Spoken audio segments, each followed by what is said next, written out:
여러분이 성경상에서 믿음의 사람 하면 머릿속에 떠오르는 인물이 누가 있습니까?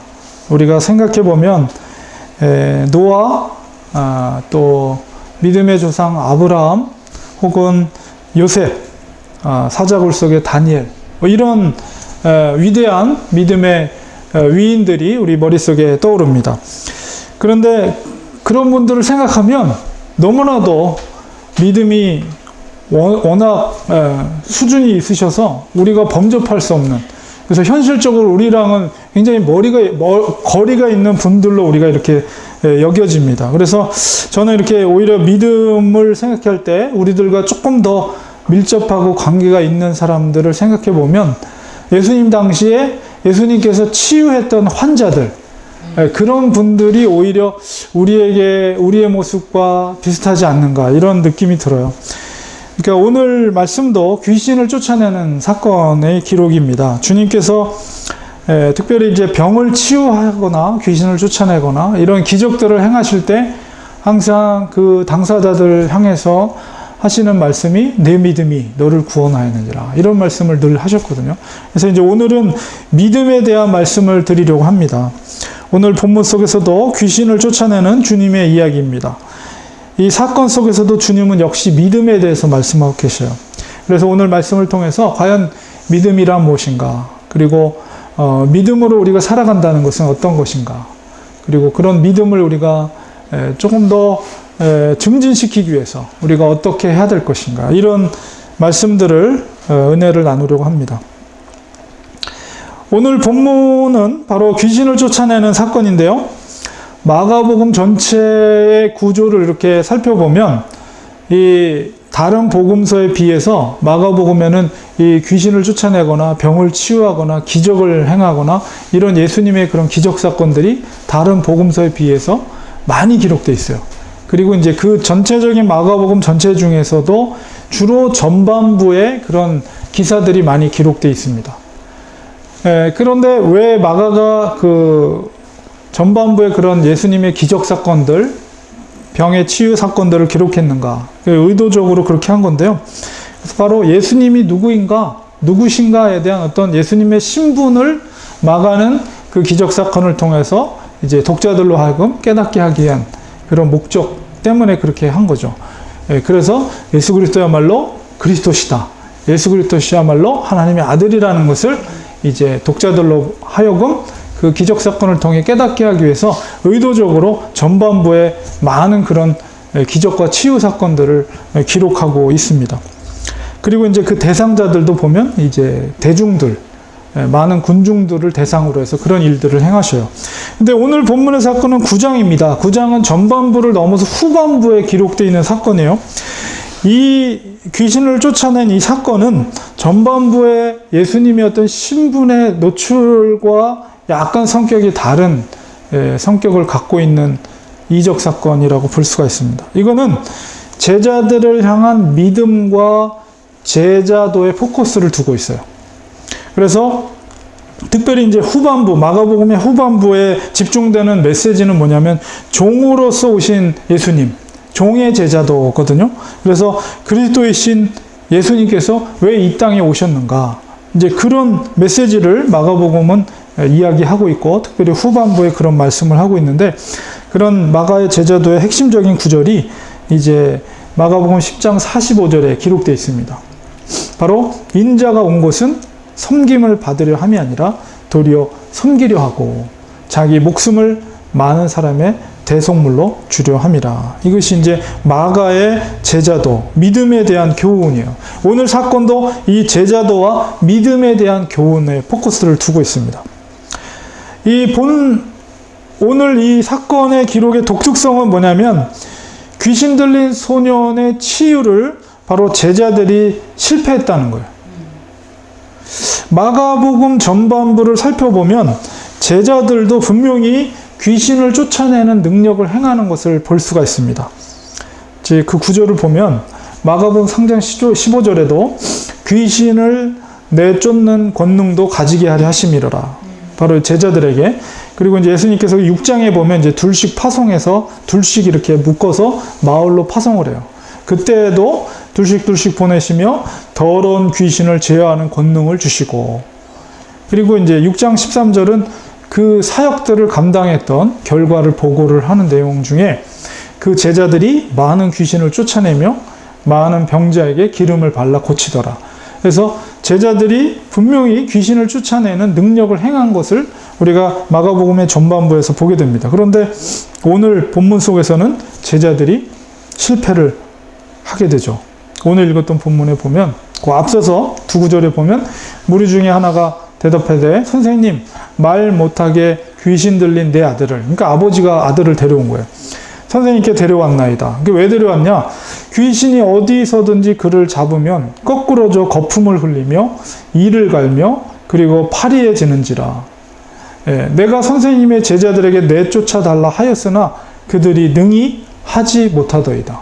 그러니까 귀신 축출을 제자들이 실패한 것을 보게 됩니다. 그래서 스승인 예수님께 그 아버지가 아들을 데리고 온 거예요. 그래서 이때 이제 예수님께서 그 아들의 아버지의 말을 듣고 나무라듯이 말씀하는 것이 바로 오늘 읽었던 9장 19절부터 이어지는 말씀이에요.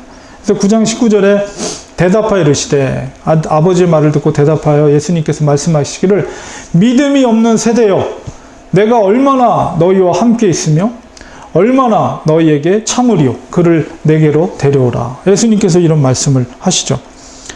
여기서 믿음이 없는 세대라고 표현되어 있는데 이 대상자가 누군가? 1차적으로는 제자들입니다. 믿음 없는 세대들이요. 그리고 얼마나, 제가 이렇게 빨간색으로 빨갛게 얼마나 이런 시간적인 표현을 예수님이 하고 계세요.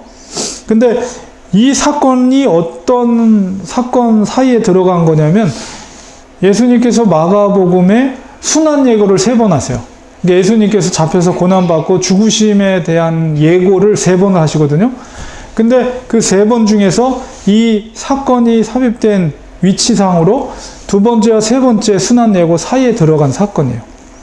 자, 그래서 이 사건은 예수님의 순환과 죽으심을 예표하는 사건이라고 볼 수가 있어요.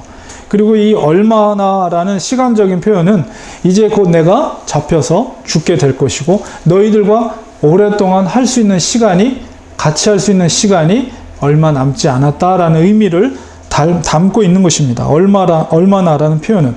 그래서 예수님께서 이렇게 표현하는 것은 바로 마지막, 이제 제자들과 헤어지게 될 때 마지막으로 너희들에게 나의 제자도를 가르쳐 주는 거예요. 그 제자도가 뭐냐? 바로 믿음이에요. 믿음의 제자도를 그들에게 다시 한번 강조하면서 가르쳐 주고자 하는 의도가 담겨져 있고, 마가는 그렇기 때문에 2번째, 3번째 순환 예고 사이에 이 사건을 기록한 것입니다. 그래서 제자도의 교훈 가운데 이제 그 아버지가 또 얘기를 합니다. 9장 22절에 귀신이 그를 죽이려고 불과 물에 자주 던졌나이다. 그러나 무엇을 하실 수 있거든 우리를 불쌍히 여기사 도와주옵소서. 그 아이의 아버지의 그 말 속에는 뭔가 지푸라기라도 잡고자 하는 간절한 그 아버지의 심정이, 간절한 심정이 담겨져 있어요. 무엇을 할 수만 있거든. 그러나 그 속에는 예수님을 향한 분명한 믿음은 있지 않습니다. 어떻게 할 수 있으면 해보라 이거죠. 이게 마가복음에는 다른 비슷한 유의 사건들이 있어요. 분명히 다른 사건들이 있는데요. 한번 비교해 보겠습니다. 마가복음 2장 3절에서 5절에 이 중풍병자, 내 친구가 이제 지붕을 뚫고 내리는 중풍병자 사건이 있어요. 사람들이 한 중풍병자를 4사람에게 메워가지고 예수께로 올세, 무리들 때문에 예수께 데려갈 수 없으므로 그 계신 곳에 지붕을 뚫어서 구멍을 내어 중풍병자의 누운 상을 달아내리니 예수께서 그들의 믿음을 보시고, 여기서 그들이라는 것은 중풍병자의 내 친구의 중심 속에 있었던 마음이에요. 그 믿음이에요. 보시고 중풍병자에게 이르시되 작은 자야 내 죄사함을 받았느니라. 치유를 받게 되죠. 자, 비교해보면 그 내 친구의 마음에는 뭐가 있었냐면 이 중풍병자, 내 친구 중풍병자가 고생하고, 이 친구가 예수님을 만나면 분명히 그분은 내 친구를 치유시킬 수 있어 라는 확신이 있었던 거예요. 근데 너무 사람들이 몰려 있으니까 도대체 예수님을 만날 수가 없는 거죠. 그래서 그들의 그런 간절한 염원과 간절한 신념과 믿음이 어떻게 한 거예요? 옥상에 올라가서 지붕을 뜯은 거예요. 지붕을 뜯어서 그 친구를 예수님이 계신 곳으로 내린 거죠. 믿음이 행함을 한 거죠. 그리고 예수님은 그 친구들의 믿음을 본 거예요. 그 믿음을 보시고 치유해 주신 것을 보게 됩니다. 그 다음에 또 다른 사건이 있어요. 그는 5장에, 마가복음 5장에 25절에서 34절에 나오는데 12회를 혈류증으로 알아온 여자가 있었어요. 12년 동안 하혈하는 병이에요. 하혈하는 병이에요. 무슨 오늘날로 치면 무슨 작은 근종 같은 그런 거겠죠. 그래서 하혈하는 병이랍니다. 여자에게 있는 병. 근데 돈이 있었는데 그 병을 치유하기 위해서 많은 의사에게 많은 괴로움을 받았고 가진 것을 다 허비했어요. 그럼에도 불구하고 아무 효험이 없고 오히려 더 중화해졌다. 더 병이 심해졌어요. 그리고 예수의 소문을 그 여인이 들었어요. 근데 무리 가운데 끼어서 하혈을 했으면 얼마나 몸에서 그 비린내라든가 안 좋은 냄새들이 나겠어요. 그 부끄러움을 뒤로 하고도 그 여인의 마음속에 뭐가 있었던 거예요? 바로 5장 28절에 예수의 소문을 듣고 무리 가운데 끼어 뒤로 와서 그의 옷에 손을 댔다. 정말 그 쉽지 않았을 거예요. 많은 무리가 예수님을 쫓았기 때문에 그 틈 사이에 여자가 껴서 그 지나가는 예수님의 옷깃을 만진다는 것은 쉬운 일이 아니었어요. 그러나 이는 여인의 생각이에요. 내가 그의 옷에만, 예수님의 옷에만 손을 대어도 구원을 받으리라 생각함이로라. 믿음이에요, 믿음. 그 믿음이 자기의 부끄러움도 뒤로 하고 나는 예수님을 만나야 돼. 그분의 만나는 거가 아니라 그분의 옷깃만 내 손에 스치게만 해도 나의 질병 12년 동안 내가 혈류병으로 고통받았던 이 질병을 구원받을 수 있어. 이 확신이 있었던 거죠. 그것이 그 여인을 그렇게 행하도록 한 거예요. 이에 그의 혈류 근원이 곧 마름에 병이 나은 줄을 몸에 깨달으니라. 여인도 놀랐을 거예요. 12년 동안 그 고통 속에 있었던 자기 몸이 상태가 어떤지 누구보다도 자기가 잘 알죠. 치유된 것이 몸에 느껴졌어요. 그리고 그래서 이제 여인을 부르는 장면을 생략하고 5장 34절에 예수께서 이르시되 딸아 내 믿음이 너를 구원하였으니 평안히 가라. 내 병에서 놓여 건강할지어다. 자유한 병의 치유뿐만 아니라 그의 건강을 주님께서 축복해 주셔요. 예수님께서. 이전보다 더 건강하게 아마 그 여인은 나머지 생을 살았을 것입니다. 분명히 그 귀신 들린 아들을 가진 아버지의 마음과 이 두 사람의 그 내 친구와 이 여인의 마음 분명히 달랐어요. 그 근본적인 차이는 바로 믿음입니다. 믿음. 의심 없는 믿음. 믿음이라는 것이 무엇인가? 이것을 두 사건을 통해서 우리가 분명하게 인식할 수가 있는 거죠. 예수님을 향한 100% 신뢰. 그분이 그리스도이기 때문에, 그분이 메시아이기 때문에, 그분이 하나님의 아들이기 때문에 그분을 만나면 나의 병은 치유받을 수 있어. 아멘. 나의 문제는 해결받을 수 있어. 아멘. 이것을 100% 신뢰하는 것. 이게 믿음이에요. 그 믿음이 살리는 거예요. 이 시대를 살고 있는 우리도 마찬가지입니다. 주님의 그리스도 되심을, 메시아 되심을, 하나님 되심을 우리는 믿어야 돼요.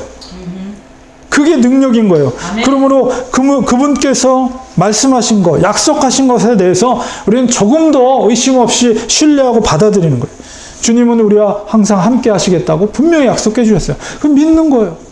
내가 너와 함께 내가 너를 도와줄 것이다. 약속해 주셨어요. 그걸 믿는 거예요.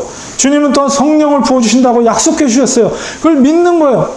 하나님은 주님께서는 끝까지 내가 너와 함께 할 것이다. 약속해 주셨어요. 끝까지. 그걸 믿는 거예요. 주님은 다시 오신다고 약속해 주셨어요. 주님 다시 오실 것입니다. 의심 없이 그것을 100% 수용하는 거예요. 바로 그게 믿음입니다. 우리 믿는 자들은, 의인은, 그리스도인들은 믿음으로 사는 거예요. 아멘. 우리가 이 사탄은, 그러니까 이 베드로 사도가 경고해요. 믿음에 대한 경고. 베드로 전서 5장 8절에 근신하라 깨어라 너희 대적 마귀가 우는 사자와 같이 두루다니며 삼킬 자를 찾나니. 마귀가 우는 사자와 같이 삼킬 자를 찾는다고 그랬어요. 그가 삼키고자 하는 것이 뭐냐면 바로 믿음이에요. 우리의 믿음. 우리의 믿음을 갉아먹는 거예요. 우리의 믿음을 무너뜨리게 하는 게 마귀 우는 사자같이 그것을 잡아먹으려고, 갉아먹으려고. 그래서 마귀는 우리에게 여러 가지 불신의 생각을 집어넣습니다. 계속해서. 그렇게 해서 거기서 무너지기 시작하면 이제 불신이 생기는 거예요. 하나님의 약속에 대한 약속을 의심하기 시작하는 거예요. 그것이 마귀의 책동이에요. 우리의 말씀에 대한 불신의 결과가 어떻게 됩니까? 삶의 중심이 하나님 중심에서 내 중심으로 바뀌어요. 그렇기 때문에 그 의심은 하나님의 기뻐하시는 뜻이 아니라 내가 하고 싶은 대로, 내가 살고 싶은 대로 살고자 하는 삶을 살아가게 돼요. 그럴 수밖에 없어요. 믿음이 무너지기 시작하면. 그 중심이 바뀌기 때문에. 나 중심의 삶으로. 세상에 얼마나 나를 즐겁게 하는 것들이 얼마나 많이 있습니까? 그 믿음이 무너지기 시작하면 절대 교회 생활 안 해요. 세상으로 눈을 돌리고 나를 즐겁게 하는 일들, 나를 기쁘게 하는 일들, 거기로 달려가요. 산으로 들러 나를 즐겁게 하는 곳으로 달려가지 절대 교회로 향하지 않습니다. 이게 바로 마귀가 주는 마음. 마귀는 갉아먹어요. 그 믿음을. 우리는 정신 바짝 차려야 돼요. 그리고 마귀의 계계를 초장부터 그것을 물리쳐야 됩니다. 믿음으로. 결단하고. 그걸 대적하라고 그랬어요. 우리는 대적해야 돼. 믿음을 굳게 하여 저를 대적하라. 마귀의 계계를 대적해야 됩니다. 다시 본문으로 들어가서 예수님께서 믿는 자에게 할 수 있거든. 이런 그 아들의 아버지의 말에 대해서 예수님은 나무라듯이 말씀하십니다. 23절, 24절에. 예수께서 이르시되 할 수 있거든이 무슨 말이냐? 믿는 자에게는 능히 하지 못할 일이 없느니라. 능치 못할 일이 없느니라. 예수님이 분명히 선포합니다. 그러자 그 아버지가 예수님의 그 꾸짖는 말씀을 듣고 소리를 질러 내가 믿나이다. 나의 믿음 없는 것을 도와주소서. 그때서 비로소 돌이키죠. 그리고 나서 드디어 주님은 귀신을 쫓아내십니다. 25절, 26절에 예수께서 무리가 달려와 모이는 것을 보시고 그 더러운 귀신을 끄짖어 이르시되 말 못하고 못 듣는 귀신아 내가 내게 명하노니. 예수님 자신이시기 때문에 내가 내게 명하노니 말씀으로 명합니다. 그 아이에게서 나오고 다시 들어가지 말라 하심에 귀신이 소리 지르며 아이로 심히 경련을 일으키게 하고 나가니 그 아이가 죽은 것 같이 되어 많은 사람이 말하기를 죽었다 하나 예수께서 그 손을 잡아 일으키시니 이에 일어서니라.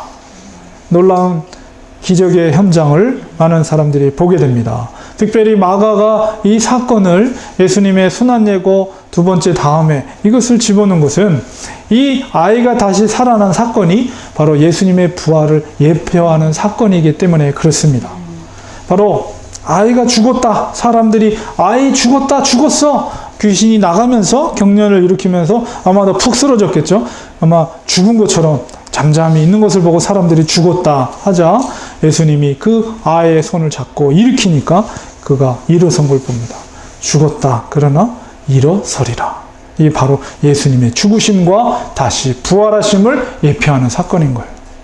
우리가 믿음의 내용이 무엇인가 라고 했을 때 바로 이 사건이 우리에게 분명하게 얘기하고 있는 거예요. 우리가 믿는 대상은 예수 그리스도. 예수 그리스도의 메시아됨을 우리가 믿는 것이면서 동시에 바로 죽음의 권세를 죽었다가 다시 3일 만에 다시 살아나신 예수 그리스도를 우리가 믿는 거죠.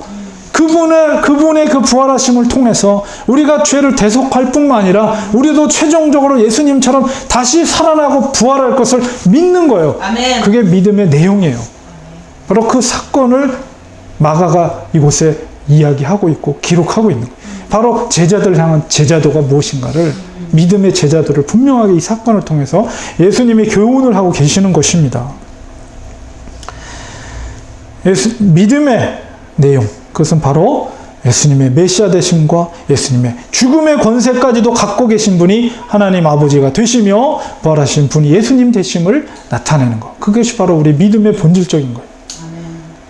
제자들은 이제 이 사건 이후에 왜 우리가 귀신을 쫓아내지 못했는지 궁금한 거예요.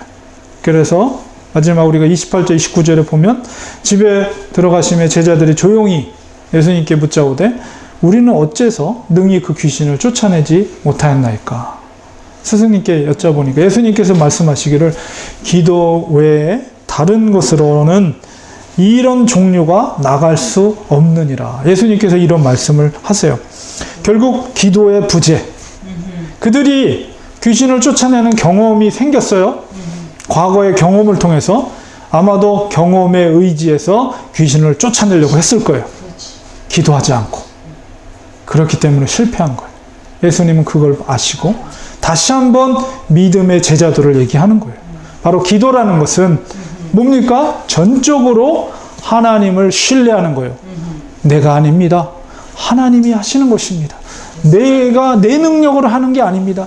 바로 그것이 기도예요. 바로 그것을 얘기하는 거예요. 예수님께서. 너희들이 경험으로 귀신을 쫓아내는 게 아니다. 바로 예수 그리스도의 이름으로 하나님의 능력으로 힘입어서 귀신을 쫓아내는 그것이 그 행위가 바로 기도라는 거죠. 아멘. 기도 외에는 다른 것이 이런 종류가 나갈 수 없다는 것을 분명하게 얘기하고 있는 것입니다. 기도는 바로 하나님을 향한 전적인 의지입니다. 그러므로 예수님은 믿음에 대한 제자도를 이것을 통해서 강조하고 있는 것이죠. 바로 우리 의인은 이렇게 믿음으로 사는 것입니다. 우리가 로마서 1장 17절에 의인은 믿음으로 산다는 것은 어떤 의미를 갖고 있는 것입니까?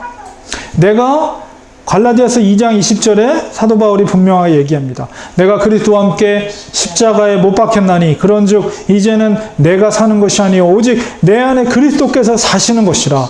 이제 내가 육체 가운데 사는 것은 나를 사랑하사 나를 위하여 자기 자신을 버리신 하나님의 아들을 믿는 믿음 안에서 사는 것이라.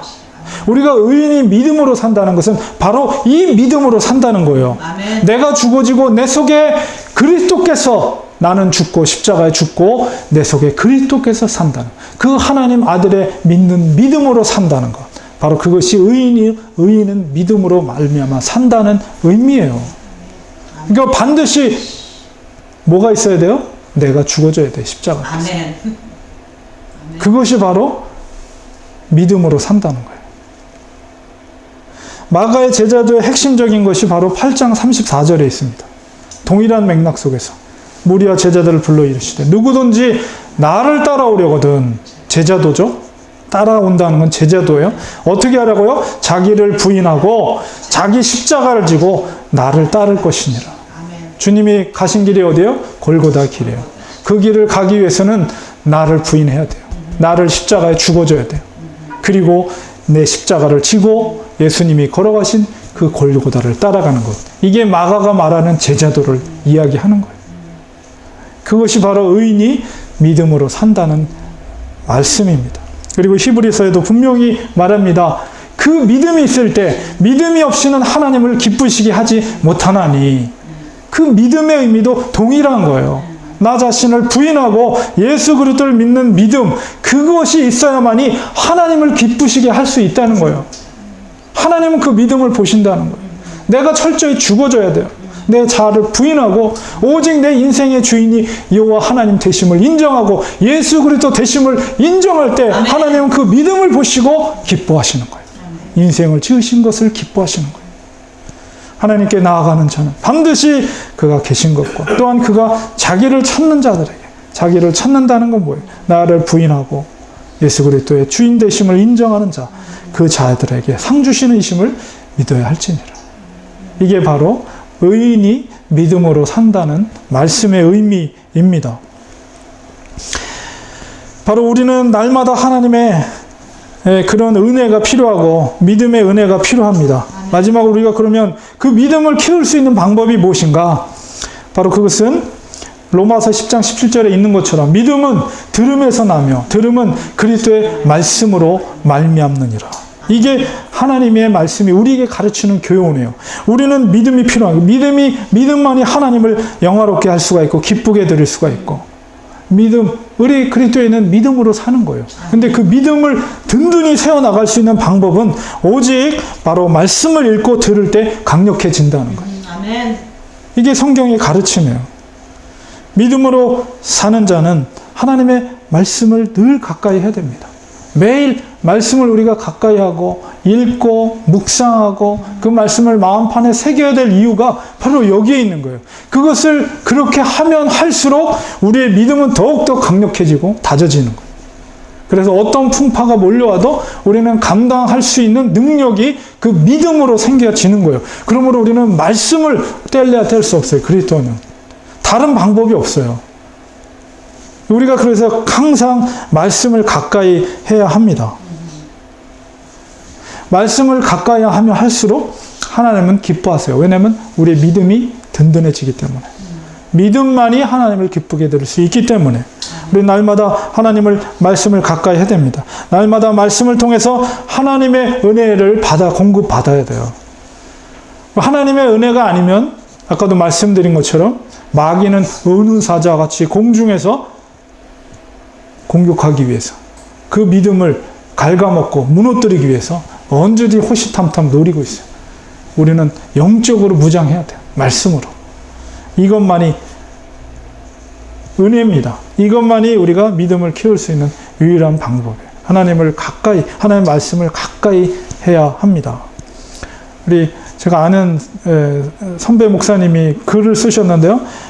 타경철 목사님이라고, 그분은 한국에서 개척하신 목사님이에요. 예수를 붙잡으면 한계는 발판이 되지만 현실을 붙잡으면 한계는 장벽이 됩니다.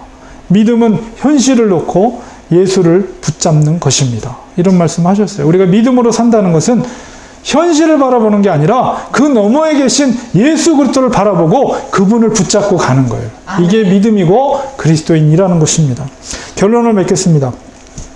12년 동안 혈루병을 앓았던 여인을 다시 한번 생각하게 됩니다. 처음에는 부유했고 가진 것도 있었지만 질병으로 인해서 모든 것을 탕진했어요. 가진 것이 없었던 여인. 그러나 그 여인에게 유일한 소망은 오직 예수 그리스도를 만나는 것뿐이었습니다. 그저 그분의 옷깃만 만져도 내 병이 치유될 수 있다는 확신, 소망, 그것만 갖고 있었어요. 그 간절함이 있었기 때문에, 그 믿음이 있었기 때문에 주님을 만나고 은혜를 받았죠. 우리에게도 그런 간절함이 있어야 돼요. 예수님의 옷깃만 만져도 내 병이 치유될 수 있습니다. 주님이 굳이 저에게 와서 안수하지 않으셔도 내가 주님만 바라봐도, 주님의 옷깃만 만져도 나는 이미 구원받았습니다. 이 믿음이 우리에게 있어야 되는 거예요. 세상의 즐거움, 내가 하고 싶은 것들, 그 죽어가는 질병 앞에 그 여인에게 무슨 의미가 있겠습니까? 오직 예수, 오직 하나님, 그분만이 우리의 소망이 되길 원합니다. 우리 믿음 없이 하나님을 기쁘게 드릴 수 없어요. 우리도 어떤 상황에도 주님을 포기하지 않는 자들이 되기 원합니다. 주님 그렇습니다. 세상의 헛된 소망을 우리가 십자가 앞에 다 내려놓고 주님을 향한 참된 소망을 의지하며 살아가기 원합니다. 주님의 옷깃만 만져도 나의 모든 문제가 해결될 수 있습니다. 주님 긍휼의 은혜를 베풀어 주시옵소서. 불쌍히 여겨 주시옵소서. 우리의 육신은 날로 후패하지만 우리의 속사람은 날로 새롭게 하시고 정말 주님을 바라보게 하소서. 주님의 기쁨이 되길 원합니다.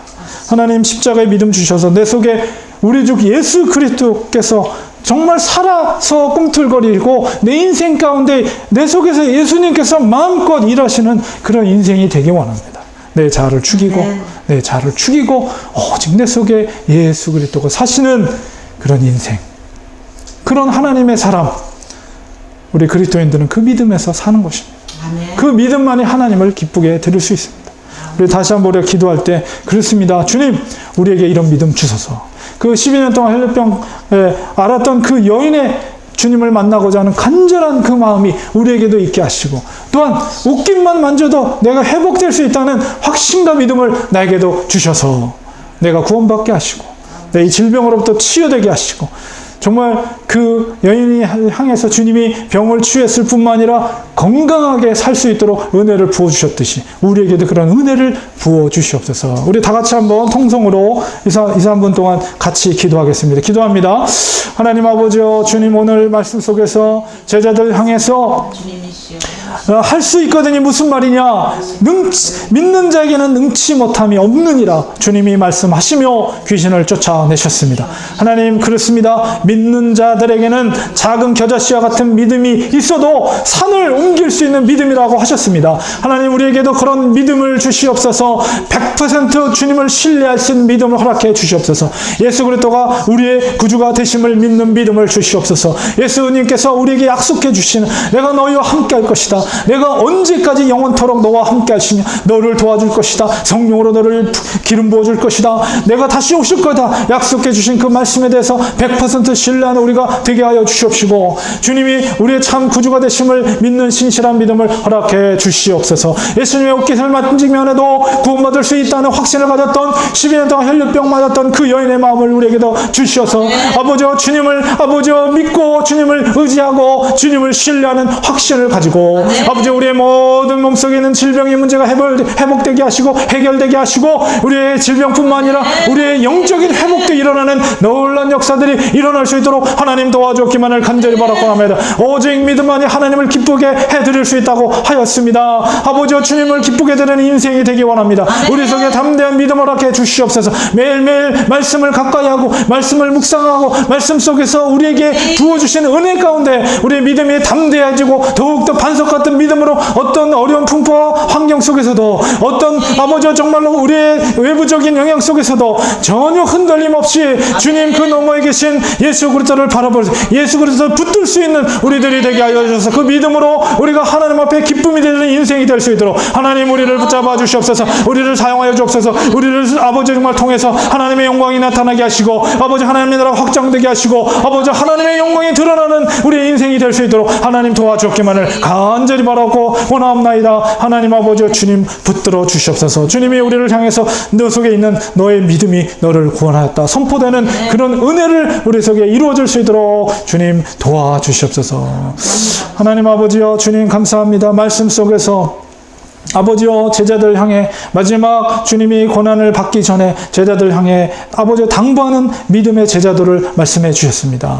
아버지 하나님 아버지, 정말 믿음이 있을 때 능치 못함이 없다. 아버지 하나님께서 말씀해 주셨습니다. 믿음의 간구는 반드시 응답되지는 기도라고 하셨고, 작은 겨자씨 같은 믿음이라도 이 산을 저기서 여기서 옮길 수 있는 믿음이라고 말씀해 주셨습니다. 하나님 우리에게 그런 담대한 믿음을 허락해 주시옵소서. 그래서 우리 속에 있는 그 담대한 믿음으로 하나님 보시고 기뻐 받아주시고 정말 우리 인생을 통해서 하나님의 영광이 되게 하여 주옵소서. 우리의 환경과 상황 속에서 우리가 실망하거나 낙담하지 않게 하시고 그 너머에 운행하시고 주관하신 하나님의 손길을 바라보게 하시며 예수 그리스도를 바라보게 하여 주시고 우리를 십자가 앞에 우리 자아를 죽이게 하시며 우리 속에 살아계신 예수 그리스도께서 우리 속에서 살아서 살 수 있는 우리가 그런 믿음으로 사는 의인이 될 수 있도록 하나님 도와주셔서 우리가 정말 마지막까지 사도 바울처럼 마지막 내 생명으로 끝나는 그 시간까지 조금도 흔들림 없이 그 표대 십자가의 표대를 향해서 믿음의 길을 완수할 수 있는 우리가 될 수 있도록 하나님 도와주시옵소서. 아버지 우리가 살아있음에 감사합니다. 하나님 아버지 호흡이 있는 동안에 정말 하나님의 기쁨이 되드리기 원합니다. 어떤 방법으로든 우리를 사용하여 주시옵소서. 우리를 정말로 교회의 영광을 교회를 세우는 일에 또 하나님의 영광과 하나님의 이름을 높이는 일에 우리의 인생이 쓰임받을 수 있도록 하나님 도와주옵소서. 마른 막대기 같은 것이라도 하나님 손에 붙들림 받았을 때 정말 홍해 바다를 가두는 기적이 일어나는 것처럼 우리를 붙잡아 주셔서 그런 기적들이 일어나는 역사들이 일어날 수 있도록 하나님 우리를 사용하여 주시옵소서. 우리를 붙잡아 주시옵소서. 우리에게 믿음을 허락해 주시옵소서. 성령으로 기름 부어 주시옵소서. 예수님의 이름으로 간절히 기도드리옵나이다. 아멘.